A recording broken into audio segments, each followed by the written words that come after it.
And why? I think parents actually need to start bringing their results. Let's see evidence, evidence, evidence. Show it.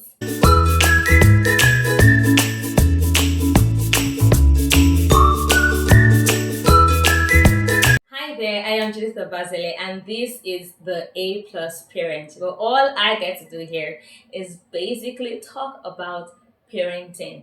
I share tips, I share ideas, I share things, discussions that could and will make your parenting journey easier, sweeter, and more fun in spite of all the stress and drama that could come with parenting.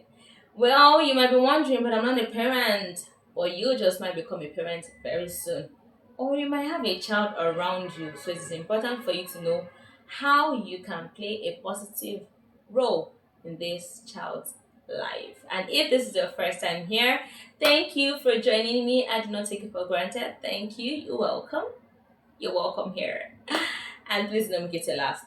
Thank you. And if this is your second, third, fourth, fifth, sixth, hundredth time here, you are the real MVP. Thank you so much for coming back again. Do not make it your last as well. Thank you so much. Alright, so today I'll be discussing something very important. See, I came with a book. And the person I'm saying, Opo is plenty. I just want to talk about things that we shouldn't say or discuss in the presence of children. You know, I say this often that kids are watching you, and now this is not even whether you are a parent or not. If you're an uncle, you're an auntie, you're a neighbor, you are whatever, whoever you are. So long as you have children where you are, please do not talk about these things in their presence. And if you must, then send them inside. Let them just stay away from where you are. Okay? Alright, so I have about 12 things here. And the first on the list is intense marital conflict. So, as a couple, if you would want to, you see, this is where domestic violence. Domestic violence is terrible.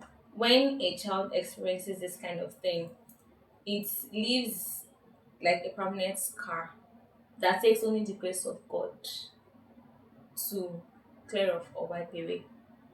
It's a very terrible thing, right? Because children should not witness or experience such, where parents are using insulting words, using negative words on each other or beating up each other. It is wrong. Children should never experience that. So please, if you want to have an intense argument with your spouse, ensure your child is not watching, ensure your child is not there. It's one thing I'm very grateful for is I never saw my parents shout at each other. Like shout. I don't think I ever witnessed that. Yes, there are times I'll notice that okay, they are they're like not having, maybe they're not on the same page over a particular thing. Sometimes I would even support my dad in my mind, like, why is mommy saying this now? I support my father. But to not start shouting at each other, not even using abusive words, but shouting. I'm grateful to God that I never experienced that. So please do not ever allow your child witness or experience this. The second thing here is financial struggles. Yeah, I know things are hard. The economy is getting worse. Things are not, I don't know. I know if I say things are not getting any better in this country, but as much as I try to speak positive of Nigeria, as I say, there's just always something bad to talk about. And there are quite a lot of things negative to talk about Nigeria. But when it comes to financial struggles, I think there are there are calmer, better ways to speak to your children about the finances of the house, right? Even if things might not be going on with you financially, I think so because if you're always saying, oh, there's no money, or there's no money at all, and you say this every single time, and then I think there's just this, it just messes up with that child's mind, and it's a way of just telling the child go and get it somewhere else, right? So even if you do not have it, now I'm not saying that parents should not go and steal or something, but even if you don't have it, the money at that time, I think you can say things like, "Okay, don't worry, I would do something about it. Or I don't know, I just please, dear parents, help. I think there are actually better ways to, go about this, right? You know, I believe so. Then the next thing is negative comments about the other parents. When you're always talking bad about your spouse, about your spouse, the dad or mom. So if as a dad you're always talking negatively about your wife, or as a mom you're always negative about your husband, please stop it. Stop it, stop it, stop it. This is also for parents that are spouses that are separated, right? Please don't talk bad about this other your partner to the child. If you want to warn them about the child, like, okay, be careful, be careful. I think there are other ways to do that, especially when you're not lying. Maybe those things are just making it up so that the child will actually hate this person. Please don't do that. Right. The next thing here is talking about adult problems that children cannot understand. Maybe you're talking about gossiping about work situation, or I mean there are things that are not for these kids, so don't let them even hear it at all. Like, just let them be children. If you want to talk about these things with your friends or with your spouse, let the children go inside. Let them just go somewhere else. If you want to talk, please. And next thing here is comparing them with other children. See this thing about comparison. Comparison actually does more harm than good. And if you are from an African home, a Nigerian home to be precise, I bet you would have gone through this. Especially when you bring your results. Eh, why did you come second position? The person that took first was the person that had 5 heads. Second. I mean, second is still, this is something now. And why is that every parent came first? Una came second. Or even came first from the back. Why? I think parents actually need to start bringing their results. Let's see. Evidence. Show it. Yeah. But the more serious note, comparison actually does a lot more harm than good. Little statements like, "Do you have does this person have 5 years?" Just those little things that we throw here and there. Do you know it's like you're using knife to stab someone. It's painful. It does hurt. It really hurts. It does. So please, comparison comparing your child to other children, please let's try as much as possible to avoid it. Right? Then another thing is using harsh label or negative words about your child. Using negative words on your child that you carry with your own in your own stomach for 9 months. So child that you and your husband thought about coming together to procreate, to bring to life. Come on, come on. Let's do better, dear parent. I know sometimes there could be a lot. These children can be a lot. I will not even lie. But that's where self control comes in. And if as a person you've not even learned to control yourself before parenting, it's gonna be a lot. It's not just in parenting, it's really going to be a lot. So before you become so if you're not a parent watching this, I think you need to start learning, start working on your self control and patience because you will need it a lot. You will need it. You're welcome. Alright, so please don't speak negatively about your child. Don't do that. Words like you are stubborn, you are I'm trying to say it in Yoruba. When a mother says or a parent says "Olórí burúkú, orí ẹ̀ ti dàrú," you know, see, do you know your tone is powerful. I remember I wrote a story about a boy that the mom, and this was an experience of something I had seen, something I had witnessed. This man is always telling our children, "Happy already down every single morning." That is the first thing they're waking up with. That is the last thing they're sleeping with. And then I'm looking at these children's life. So how exactly do you expect these children to behave normal when you're always saying they are already have their please, oh dear parents, let's be mindful of the kind of words we speak over our children. The next thing here is